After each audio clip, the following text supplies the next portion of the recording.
우리 말씀 보시겠습니다. 고린도 전서 9장 우리 16절 우리 한 절 같이 읽겠습니다.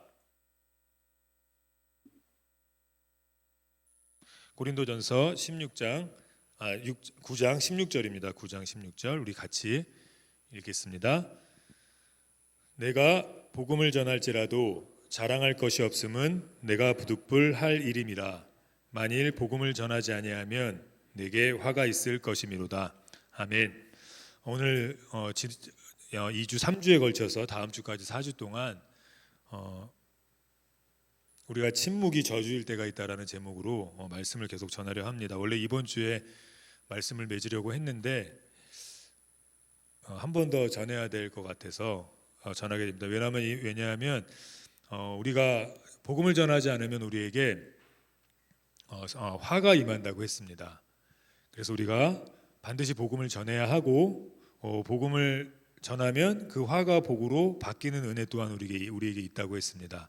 그래서 복음을 전하지 않으면 어떤 화가 있다고 했죠? 첫 번째로 우리가 하나님을 예배할 수 있는 자리로 갈 수가 없습니다. 그 예배가 안 돼요. 그리고 하나님의 임재를 경험하지 못합니다. 그래서 복음을 우리가 부득불 전해야 되는 이유는 우리가 복음을 전하면 예배할 때 하나님의 임재를 더욱더 풍성하게 경험할 수 있습니다. 그리고 두 번째는 복음을 전해야 발람의 어그러진 길로 가지 않는다고 했습니다. 발람이 어떤 일을 했습니까? 하나님의 말씀을 거역하고 하나님의 말씀을 왜곡하고 그리고 그들의 이스라엘 백성으로 하여금 무너지고 넘어지게 했거든요. 그런데 우리가 복음을 전하지 않으면 하나님의 말씀이 들리지 않습니다. 하나님의 말씀이 들려야 우리에게 복이 임하고 하나님의 말씀이 들려야 우리에게 하나님의 고침과 새롭게 됨이 역사되어지는데 복음을 전하지 않으면 그런 것들이 많이 이렇게 어그러진다고 했습니다. 그래서 우리가 복음을 전해야 되는데 그럼에도 불구하고 우리가 복음을 전하지 못하는 이유는 무엇 때문이라고 했죠? 맛을 잃었거나 아니면 그 맛을 보지 못했기 때문이라고 했습니다. 다시 말해서 주님의 맛, 예수 그리스도의 맛, 그 맛을 우리가 경험하지 못했거나 그 맛을 경험한 지가 너무 오래돼서 전할 수 있는, 설명할 수 있는 그 기억이 사라졌다고 했습니다. 그래서 우리가 다시 복음을 전해야 우리에게 화가 아닌 복이 임하는데 그 복음을 전하기 위해서 우리가 다시 맛을 누려야 된다고 했습니다. 주님께서 고치시는 맛, 주님께서 해결하시는 맛, 주님께서 살아계셔서 나에게 역사해 주시는 그 맛을 우리가 경험해야만 가서 증거하죠. 나 이렇게 고쳐졌다, 나 이렇게 회복됐다, 나 이렇게 하나님이 은혜 주셨다. 그렇게 우리가 복음을 전할 수 있는 그 은혜와 그 맛을 다시 회복하자는 말씀을 지난주까지 전했습니다. 사실은 이 고라의 폐역 세 가지였거든요. 하나님의 복음을 전하지 않으면 우리에게 화가 있을 것인데 그것이 세 가지였는데 고라의 폐역을 제가 전하지 않고 그냥 넘어가려고 했습니다. 우리 유다서 1장 11절 같이 다시 한번 읽겠습니다. 화 있을진저 이 사람들이여 가인의 길을 행하였으며 싹을 위하여 발람의 어그러진 길로 몰려갔으며 고라의 폐역을 따라 멸망을 받았도다. 이 화가 이 복음을 전하지 않으면 내가 화가 미칠 것이라는 그 의미와 일맥상통하는 똑같은 단어인데 제가 이 고라의 폐역은 좀 전하기가 그랬습니다. 왜냐하면 고라의 이 일이 목회자와의 관계에서 무너지는 그러한 길들이 나오거든요. 그래서 좀 목회자가 전하기에는 좀 이렇게 두둔하는 것 같고 그리고 뭔가 좀 그래서 그냥 넘어가야겠다 그랬는데 하나님의 말씀을 그럴 수 없을 것 같더라고요. 그래서 오늘 복음을 전하지 않으면 그 다음에 우리에게 어떠한 화가 임하는지 오늘 좀 살펴보려고 합니다. 이 고라의 폐역은 어떤 폐역이었습니까? 고라는 여기 다단과 아빌 민수기에 보면 다단과 아비람과 함께 당을 짓습니다. 패를 만들어요. 패를 만들어서 모세와 아론의 권위에 도전하거든요. 자신의 힘의 세력을 모으는 겁니다. 그런데 교회는 어때야 합니까? 교회는 머리 되시는 예수님을 주축으로 하여 하나의 몸이라는 거죠. 그것이 우리의 모습입니다. 그러면 우리는 패를 지어서 나뉘면 안 되고 반드시 언제나 하나가 되어야 돼요. 하나의 방향으로 가야 됩니다. 그게 뭡니까? 주님 전하는 일만 하는 겁니다. 바울 사도가 뭐라 그랬습니까? 오직 나는 표대를 향하여 달려간다고 했는데 그 표대가 누구십니까? 그리스도예요. 그리스도를 위해서 우리가 다 한 방향으로 바라보는 겁니다. 예, 그것을 위해서 이제 여러 가지 사역들도 감당할 것이고 여러 가지 이제 우리의 일상과 직장을 살아낼 텐데, 우리 골로새서 1장 18절 우리 같이 읽겠습니다. 그는 몸인 교회의 머리라. 그가 근본이요 죽은 자들 가운데서 먼저 나신 자니 이는 친히 만물의 으뜸이 되려 하심이요. 예, 그는 몸인 우리의 교회의 머리라고 분명히 말씀하십니다. 그래서 그를 주축으로 해서 우리가 함께 움직여야 됩니다. 그런데 이 고라와 다단과 아비람은 모세의 권위에 대적했습니다. 왜냐하면 좀 자신의 생각에 맞지 않는다고 생각하는 여러 가지들을 모세가 처음 지도자로 이제 시작될 때 그런 것들을 했던 것 같아요. 그래서 좀 이제 불만을 품고 있었고, 그 불만을 품고 있는 여러 사람을 뭉쳐서 모세에 대해서 비방하고 모세에 대해서 얘기하기 시작했습니다. 근데 이런 일들이 굉장히 교회를 흔들거든요. 가장 큰 흔들 중에 하나입니다. 그런데 복음을 전하지 않으면 이런 화가 우리에게 임해요. 자꾸만 패짓고, 자꾸만 당짓고, 자꾸만 목회자와 대립하려고 하고, 자꾸만 목회자에게 불만이 생기고, 목회자에게 의심이 생기고, 다 똑같은 직책, 다 평등한 직책 아닙니까? 근데 감당해야 될 직무가 다른 것이죠. 목사는 말씀을 전하고 가르치고 기도하는 일에 전무해야 하고, 그리고 장로님들도 교회 지도자로서 목사와 함께 교회 성도들을 목양하는 일에 힘써야 하고, 집사님들은 7 집사를 세워서 헌금을 계수하고 또한 헌금을 지혜롭게 쓰고 교회의 전반적인 경영을 이렇게 스스로 했던 것처럼 그렇게 직무가 다를 뿐이긴 하지만, 그래도 하나님께서 기름 부어 세워주시지 않았습니까? 목회자는. 그래서 사실은 예수님을 전달할 수 있는 매개체거든요. 메신저거든요. 그래서 하나님께서 권위라는 것을 주셨습니다. 지금 인정하실 수도 있고 인정하지 않으실 수도 있지만, 하나님께서 그의 기름 부은 목회자에게, 그가 사람들이 보기에 좀 이렇게 학벌도 좀 못하고, 그리고 결정하는 것들이나 의견을 내는 것들이 자신들의 생각보다 못하다 할지라도 일단 하나님이 세우셨지 않습니까? 그래서 교회에서는 그 목회자를 주축으로 해서 한 방향으로 가야 합니다. 그런데 이제 복음을 전하지 않으면 어떤 일들이 발생하냐면, 목사의 또는 지도자들의 자꾸만 허점과 단점이 보이기 시작하는 거예요. 그러니까 어떻게 됩니까? 자꾸 당을 짓게 되고 힘을 만들어서 편을 만들게 돼요. 교회에서 개 하십니까? 개 하지 마십시오. 개 같은 거 하면 개 됩니다. 안 돼요. 편을 짓는 행위하면 안 돼요. 반드시 교회가 무너지고 그 성도들이 무너져요.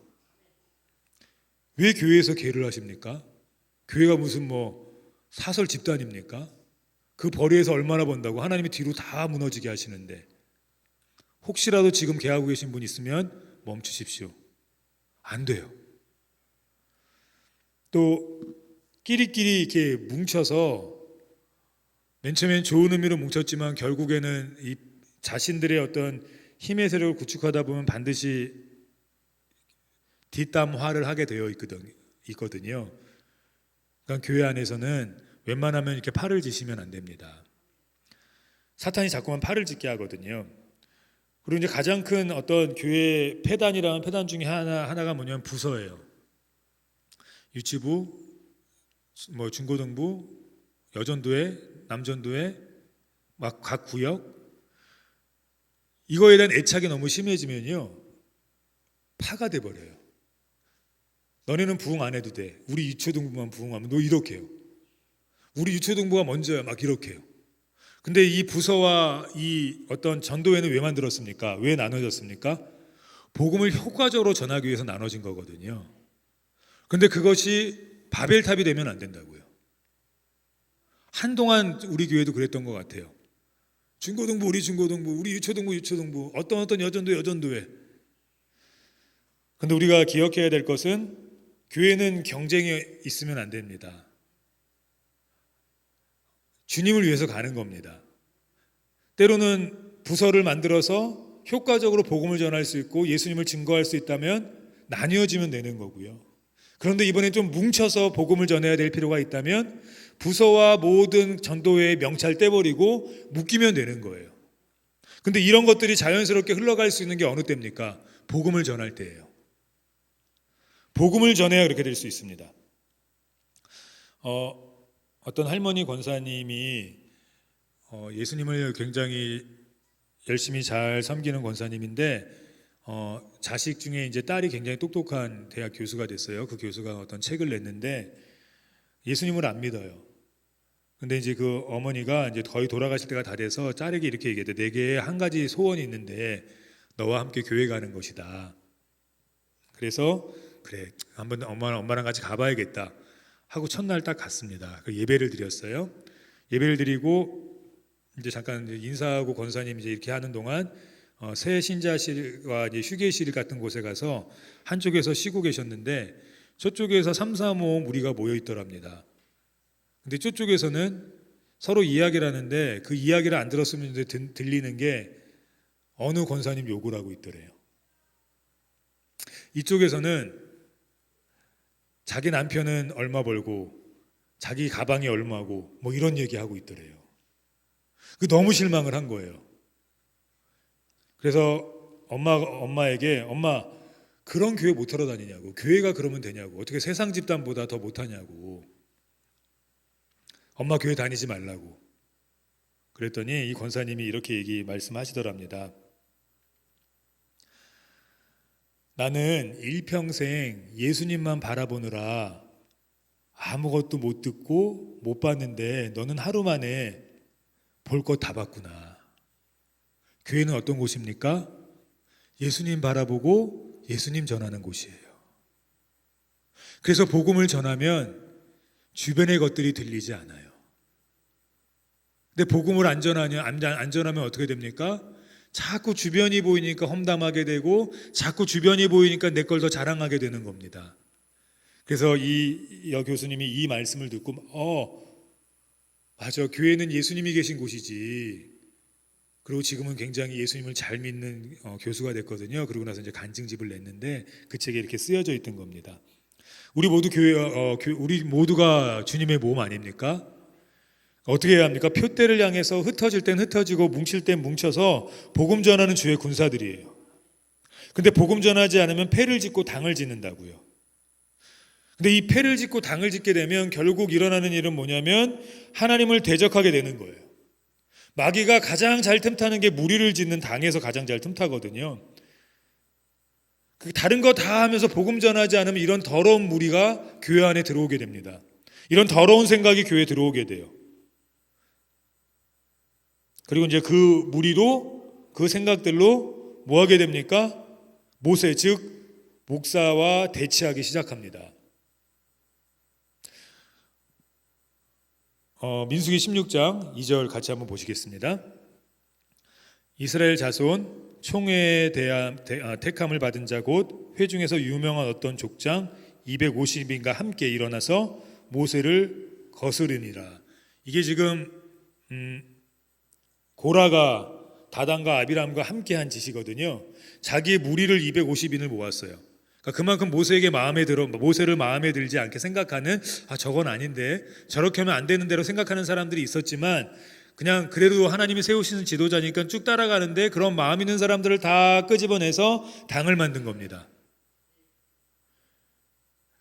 근데 이 일이 그렇게 우리의 눈에 볼 땐 반역이 아니에요.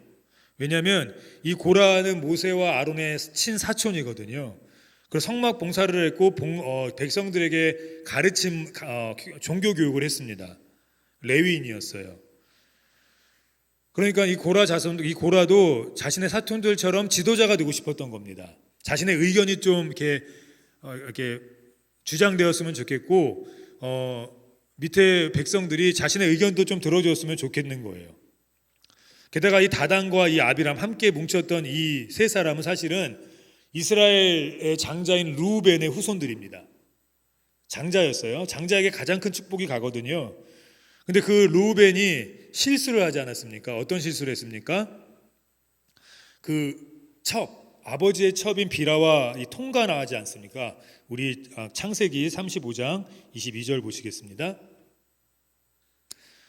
이스라엘이 그 땅에 유할 때에 르우벤이 가서 그 서모 비라와 통관함에 이스라엘이 이를 들었더라. 야곱의 아들은 12이라. 12 중에 가장 축복받을 아들이었다고요. 그런데 이 죄로 인해서 완전히 그의 후손들에게까지 미치는 악영향이 커졌었습니다.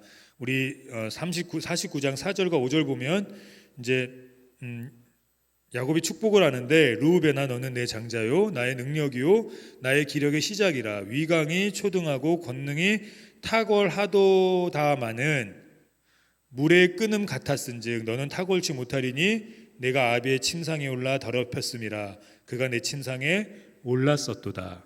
그래서 장자의 권위와 장자의 축복과 장자의 모든 것들을 잃은 거예요. 근데 고라가 이제 레위인으로서 성막에서의 봉사를 하고 있다 보니까 본전 생각이 나는 겁니다. 나도 모세처럼 될 수 있었는데, 나도 아론처럼 될 수 있었는데, 내가 이스라엘의 지도자가 될 수 있었는데, 내가 저들보다 훨씬 탁월한데, 내가 저들보다 훨씬 말 잘하는데, 뭐 이런 생각이 있었고 주변에서도 뭐 그런 어떤 인재성이 있었던 것 같아요. 그리고 제가 여기에는 올리지 않았지만 말도 굉장히 잘하거든요. 3절 띄워주지 않으셔도 됩니다. 그들이 모여서 모세와 아론을 거스려 그들에게 이르되 너희가 분수에 지나도다. 회중이 다 각각 거룩하고 여호와께서도 그들 중에 계시거늘 너희가 어찌하여 여호와의 총회 위에 스스로 높이느뇨. 무슨 말입니까? 하나님이 각자에게 다 얘기해 주신다는 거예요. 너네한테만 얘기해 주지 않는다는 거예요. 근데 왜 너희만 높냐는 겁니다. 합당한 말이죠. 이성적인 말이죠. 우리가 기도하면 하나님께서 다 우리에게 응답하시고 우리에게 말씀하시지 않습니까? 목사만 교회를 고민하는 것이 아니라 우리 성도님들 교회에 대해 고민하시는 분들은 엄청나게 고민하시거든요. 목사보다 우리 선생님, 우리 성도님들이 또는 우리 집사님들이, 우리 권사님들이, 장로님들이 교회에 훨씬 헌신하시기도 하시거든요. 교회를 더 생각하시는 분들이 훨씬 많습니다. 그래서 오늘 이 모세보다 또는 아론보다 이 고라가 훨씬 더 교회에 많은 일을 했고 성전에서 많은 일을 했고 백성들에게 하나님의 말씀을 교육하는 일을 훨씬 더 열심히 했었을지 몰라요. 그래서 그들이 볼 때 모세는 그냥 앞장서서 빛나는 역할만 하는 것 같았고 그리고 그가 하는 행실들 중에서도 지탄받을 만한 일들이 꽤 있었습니다. 혈기도 냈었고 그리고 뭐 다른 여자를 아내로 취하기도 했었고 뭐 이런 여러 가지의 사건들이 있었습니다. 그래서 분파를 조장하고 자신의 의견을 내세우기 위해서 자신의 생각의 올바름을 보여주기 위해서 위계질서의 정면으로 대든 거예요. 근데 이것은 심각한 죄악이라고 오늘 성경은 얘기합니다. 내 생각과 맞지 않는 일들이 교회에 얼마나 많습니까? 내가 훨씬 잘할 것 같은 일이 훨씬 많고 내가 그 자리에 있으면 나는 저렇게 안 할 텐데 라고 생각하는 일들도 참 많으실 거예요. 그리고 내 힘과 지식이 하나님이 세운 목회자보다 훨씬 더 멋지고 빛난다고 생각하실 겁니다. 물론 그게 사실일 수도 있고 훨씬 더 빛나실 수도 있어요. 그런데 그 힘과 권위를 이용해서 지도자에게 특히 교회는 반역이라고 말씀드려서 좀 죄송합니다. 자신의 권위를 내세우면 안 됩니다. 제가 이러한 내용들 때문에 사실은 이 말씀 그냥 지나치려고 했거든요. 왜냐하면 하나님이 기름 부음 받은 그 지도자가 목회자가 잘나서가 아닙니다. 성도님들보다 훨씬 더 못할 수도 있고 내는 의견들이나 이런 것들이 어쩌면 구시대적인 어떤 방향과 방식일 수 있어요. 그런데 그럼에도 불구하고 그 똑똑한 더 좋은 생각들, 의견은 낼 수 있지만 끝까지 주장해서 관철시키지 말아야 될 이유는 그것이 여호와를 대적하는 일이기 때문이에요. 이상하죠? 우리 민수기 26장 9절 같이 읽겠습니다. 모세와 아론을 거스려 여호와께 패역할 때에, 모세와 아론을 거스렸는데 하나님은 그 거스림을 누구에게 굉장히 나쁜 패역을 저지른 일로 생각하십니까? 자신에게 한 거라고 생각해요. 고라는 하나님께 한 것이 아닙니다. 고라는 모세에게 한 것이에요. 모세의 잘못된 행동을 보고 모세의 잘못된 행동들도 있었겠지만 그들의 어떤 방식이나 계획이 자신의 방식과 계획보다 탁월하지 않은 걸 보고 자신의 계획과 자신의 생각을 앞세우기 위해 당을 지었을 뿐인데, 힘을 구축했을 뿐인데 하나님은 그것을 가리켜서 여호와께 패역했다고 얘기합니다. 근데 이 일들이 어느 때 발생합니까? 복음을 전하지 않으면 자꾸 이런 일들이 발생해요. 참 희한하죠? 그냥 복음을 전하지 않았을 뿐인데 자꾸 목회자의 단점이 보이고, 단점이 보이면 말씀이 들리겠습니까? 죄송하지만 멍멍 하는 소리로 들리죠.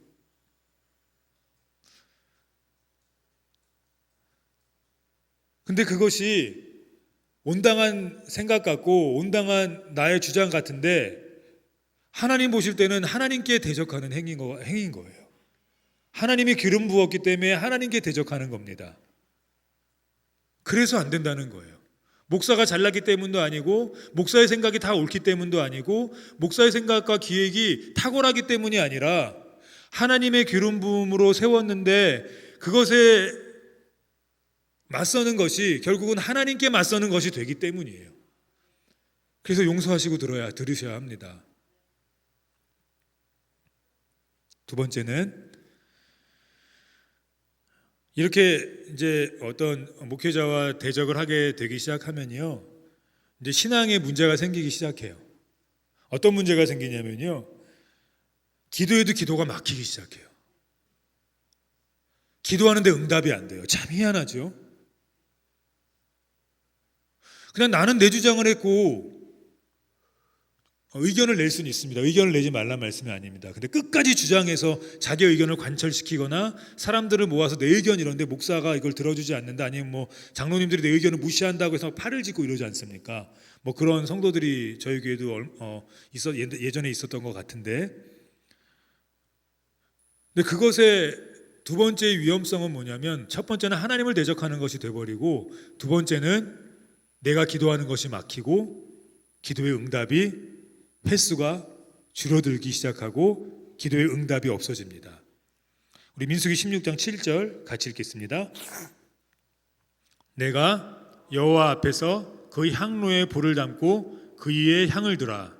내일. 이거 무슨 말씀이냐면요, 이제 모세를 대적했지 않습니까? 고라와 그의 일당들이. 그랬더니, 야, 그래, 그럼 너가 지도자인지 하나님이 나를 지도자로 세웠는지 우리 기도해 보자.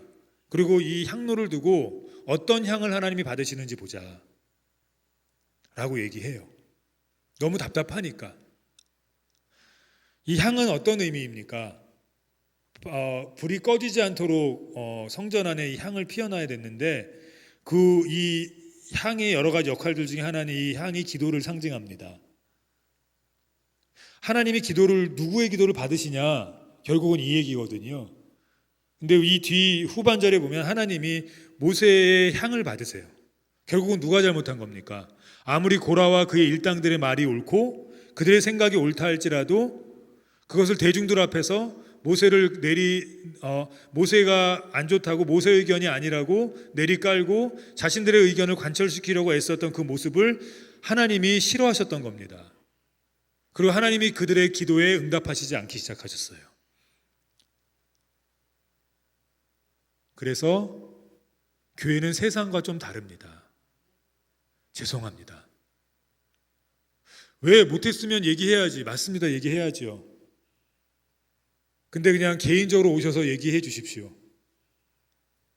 사람들 앞에서 또는 사람들에게 전달하면 결국은 자신이 무너지기 시작합니다.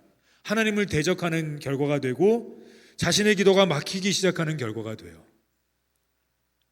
더 나아가서 이 향로는 이 성막의 봉사에 필요한 기구였거든요. 다시 말해서 내 직분을 내가 감당하지 못하게 됩니다. 점점 충성하기 싫어지고요. 점점 헌신하기 싫어져요. 이상하죠? 목회자와의 의견이 달라서 내 의견을 냈을 뿐인데, 내 의견을 관철시키기 위해서 사람들을 설득했을 뿐인데, 그러면 내가 더 열심히 할 수 있어야 되지 않습니까? 근데 자꾸 교회에서 멀어져요. 자신에게 맡겨진 일들이 감당되어지지가 않아요. 참 희한하죠? 더 나아가서 이 향로의 역할은 빛을 밝히는 겁니다. 근데 향로가 꺼져버려요. 내 삶이 빛이 되지 않습니다. 칭찬받을 만한 길로 가지 못하게 돼요. 하나님이 자꾸만 길을 바꾸세요. 사람들이 혀를 찰 만한 길로 가고 그런 인색과 인격을 살 수밖에 없게 하나님이 점점 무너뜨리세요. 이거 정말 무서운 거 아닙니까? 이 얼마나 큰 화입니까? 이 얼마나 비참한 것입니까? 그리고 결국 나와 내 가족, 그리고 나와 관계된 것들이 죽기 시작해요. 우리 21절, 민수기 16장 21절 같이 읽겠습니다. 너희는 이 회중에게서 떠나라. 내가 순식간에 그들을 멸하러 하노라. 모두를 죽이려고 했어요. 근데 여기서 이제 지도자의 역할이 나오는 겁니다. 모세가 이렇게 얘기합니다. 하나님, 이건 너무 불공정합니다. 저들이 그런 게 아니고 이게 꾀임을 당해서 그런 거 아닙니까, 하나님? 근데 다들 그렇게 다 죽이면 하나님의 이름이 먹칠이 되고 하나님의 영광이 드러나지 않습니다. 그래서 하나님께서 이제 본때를 보여주시긴 하셔야 되잖아요. 왜냐하면 모세 지도자를 대적한 건 하나님을 대적한 것이고, 그리고 그 수많은 백성, 그 당을 지어서 그 250인 이상을 같이 기도가 막히게 했고, 그들이 헌신하지 못하게 했고, 그들의 삶이, 그들의 어떤 인생이 어그러지게 하고 무너지게 만들었지 않습니까? 그래서 다 죽이려고 하다가 하나님 모세의 기도를 들으시고 하나님 이렇게 말씀하십니다. 우리 32절 33절 우리 같이 읽겠습니다. 땅이 그 입을 열어 그들과 그 가손과 고라에게 속한 모든 사람과 그 물건을 삼키매. 33절입니다. 그들과 그 모든 소속의 산채로 음부에 빠지며 땅이 그 위에 합하니 그들이 총회 중에서 망하니라. 가족들, 친지들 다 죽었어요. 그래서 목회자는 이 얘기는 내가 전하기 좀 그렇다 해서 전하지 않으려다가 목회자를 대적하는 것이 이렇게 큰 결과를 낳는 걸 보고 이거 상당히 무서운 것이구나.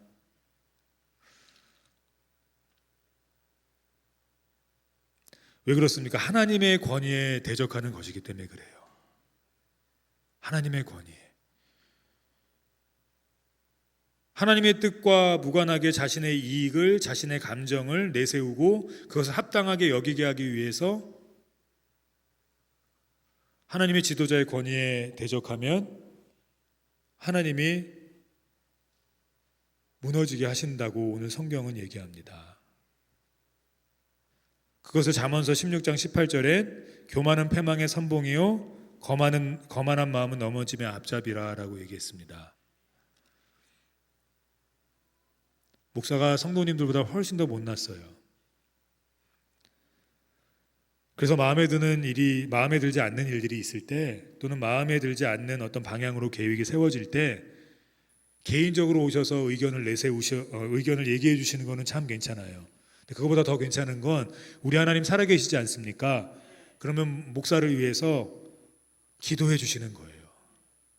하나님, 내 생각에는 이게 바른 정책 같지 않고 바른 방향 같지 않은데 하나님, 주님도 그렇게 생각하신다면 그 방향을 바꿔주십시오. 하나님 살아계시지 않습니까? 그리고 목회자도, 대부분의 목회자는 하나님께 기도하고 하나님이 말씀하실 때 그 뜻에 순복하려고 애씁니다. 자신의 의견을 목사가 내세우기보다는 사실은 성도들이 어떻게 하면 잘 될까, 우리 성도들이 어떻게 하면 더욱더 많은 복을 이 땅에서 누리고 돌아갈까, 그걸 고민하거든요. 그거를 굉장히 생각하고 그래서 생각하고 이렇게 하면 우리 성도들이 잘 되겠다. 이렇게 하면 우리 성도들이 더 많은 복을 받겠다. 이렇게 하면 이 땅에서도 이게 하나님의 복이구나. 우와 신난다 하고 살 수 있겠다. 그렇게 생각을 하고 고민해서 이제 어떤 계획을 내거나 방향을 내거든요. 근데 그게 성도님들에게 볼 때는 되게 유치하고 구식 같고 전혀 맞지 않을 수 있습니다. 그땐 기도해 주십시오. 왜 그렇습니까? 그게 우리가 복받는 길이에요. 그래서 이 얘기를 해야겠다 생각했어요. 왜요? 우리 성도님들 복받아야 되지 않겠습니까? 저는 되게 세속적인 목사입니다. 그래서 우리 성도님들이 좀 돈도 좀 이렇게 잘 버시고 맛있는 것도 많이 드시고 이 세상 살아갈 때 주님 주신 이 자연의 많은 것들을 누리시고 가셨으면 좋겠어요. 그 주일은 편안히 와서 예배드리는 그런 재정적 여유가 있었으면 좋겠어요. 그래서 제가 이렇게 헌금이 이렇게 우리 재정 장로님들이 하시면 이제 사진을 찍어서 보내주시거든요. 그럼 헌금을 늘 봅니다. 그리고 11조를 보면서 기도합니다. 하나님, 저번 달보다 줄어들었는데 하나님, 그래도 11조는 좀 넘치게 해주십시오. 하나님이 곳간이 싸울 곳이 없나? 하나님을 시험하는 게 아니라 자기 자신을 시험하라고 하지 않았습니까? 하나님 좀 넘치게 해주십시오. 그래서 이렇게 좀 11조가 많아지면 괜히 저가 기분이 좋아요.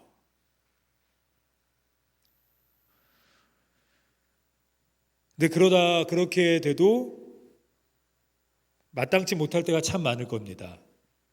근데 여러분을 위해서, 우리들 자신을 위해서 의견을 내세우기보다는 편을 가르기보다는 기도의 자리로 가시는 게 좋아요. 그리고 이런 모습이 안 보이려면 뭐 하면 됩니까? 복음을 전하시면 돼요. 복음을 전하시면. 이제 헌금꽂이대가 새로 마련이 됐는데 이제 구역을 이렇게 편성하다가 누락되신 분들이 꽤 있더라고요. 그래서 좀 이름을 다시 적고 있는데 그 부분은 조금 너무 죄송하니까 그 부분에 상처받지 마시고, 또 우리 남성도님들, 집사님들은 아직 적지를 못했어요. 내 이름 빠져서 용서하시고 다음 주엔 다 적을 거니까 그거에 좀 상처 안 받으셨으면 좋겠습니다. 왜 이렇게 저렇게 해놨냐면 이제 우리가 이 자신의 구역에서 안 나오시는 성도님들 있지 않습니까? 집에 안 찾아가셔도 돼요. 그냥 기도하시고 톡 한번 생각나실 때, 그럼 이게 복음 전하는 겁니다. 일단 우리 안에 있는 양무리들 중에 여러 가지 이유 때문에 탈선하거나 길을 잃었거나 이러한 우리 구역의 식구들 다시 모아드려야 되지 않겠습니까? 그럼 이것도 복음을 전하는 겁니다. 이게 복음 전하다 보면 목사의 허물이 잘 안 보여요. 내 거 하기 바쁜데요. 이 복음 전하다 보면 하나님이 자꾸만 복의 길로 이끄십니다. 그래서 내 간증하기가 바쁜데요. 그래서 목사의 흠집이 보이기보단 하나님의 사랑이 보이고 하나님의 인도하심이 보이는 거예요. 하나님의 역사하심이 매일매일 내 삶 속에서 막 드러납니다. 그래서 이게 신바람 나서 목사의 흠집을 잡을 시간이 없어요. 그리고 눈이 가려져요. 우리 주님의 일 합시다. 그러면 주님이 주신 은혜가 너무 감사해서 그래 갑시다 하고 그냥 가게 돼요.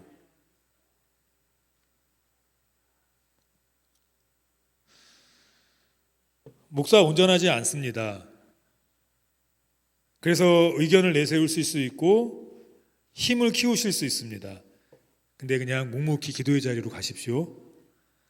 그리고 그것이 하나님이 우리를 축복하실 수 있는 길을 여시는 것이고, 기도에 응답받을 수 있는 길을 여시는 것이고, 가정과 내 친지들과 우리 아이들이 잘 될 수 있는 길을 여시는 거예요.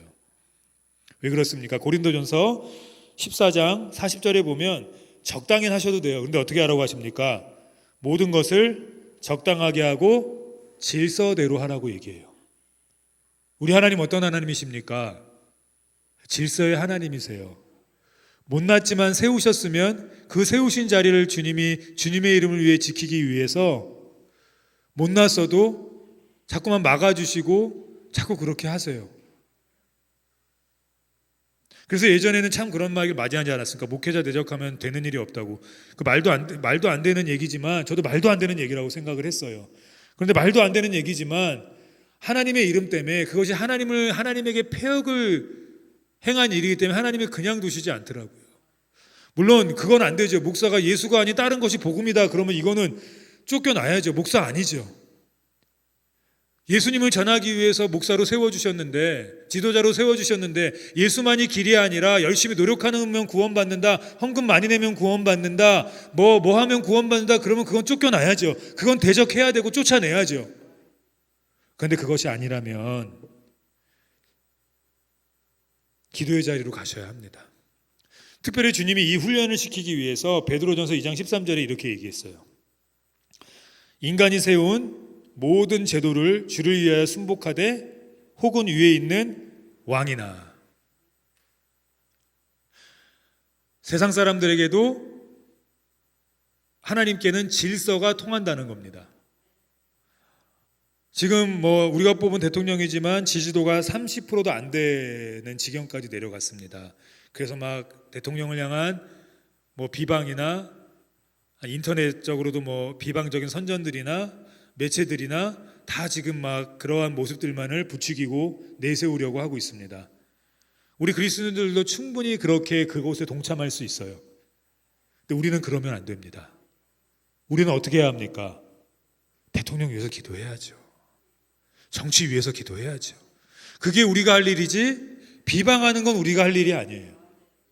왜요? 하나님이 그렇게 하라고 하셨어요.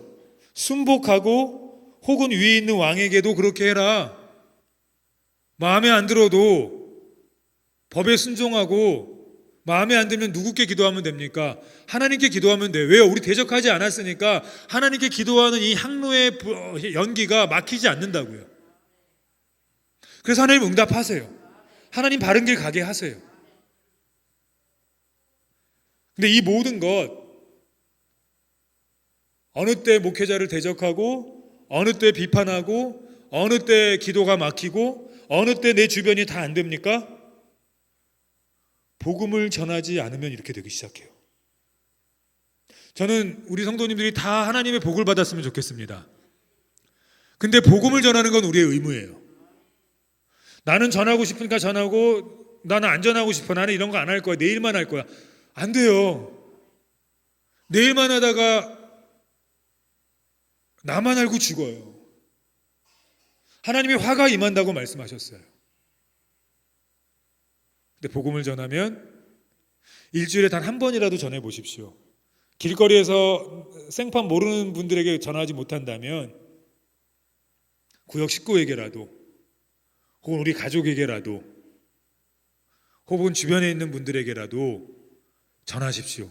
그것도 예수님 믿어가 창피하면 하나님 이번 주에 하나님 내게 이런 문제가 있는데 하나님 이 문제를 해결해 주십시오. 내가 이 해결해 주심을 좀 친구들에게 얘기하겠습니다. 그것도 복음 전하는 겁니다. 내가 이러한 일이 있었는데 하나님이 해결해 주셨어. 야, 너 못 믿겠지만 진짜 이건 내가 아무리 해도 안 됐던 일이거든. 근데 내가 이번 주에 새벽기도 드렸는데 새벽기도 드리고 나서 이번 주에 이렇게 보는데 갑자기 이 일이 해결되거나 아니면 갑자기는 아니고 순차적으로 이 문제들이 해결됐어. 되게 신기하지 않냐? 야, 너는 그게 우연이라고 생각할 수 있고 그것이 내 노력이라고 생각할 수 있지만 나는 그렇게 생각 안 해. 왜? 노력해도 안 됐었거든. 나는 하나님이 하신 걸 믿어. 이거 복음 전하는 거 아닙니까? 우리 그 은혜 있으면 하나님이 자꾸만 길을 열어주세요. 화가 아니라 복으로 우리에게 임해 주세요. 저는 그 은혜가 우리 성도님들에게 있기를 주님의 이름으로 축원합니다. 우리 시간 가라가라 세상을 향해 다시 한번 우리 힘차게 찬양하시고 복음 전하는 일꾼 되게 해주시고 하나님 목회자를 대적하지 않고 그리고 하나님 기도가 막히지 않고 우리 가족들이 무너지지 않는 복음 전하는 전도자의 삶을 살게 해달라고 그리고 하나님 복음 전할 수 있는 어떤 그러한 경험이 내게 없다면 이번 주에 그 경험 주셔서 그 은혜를 간증할 수 있게 해달라고 우리 기도하시겠습니다.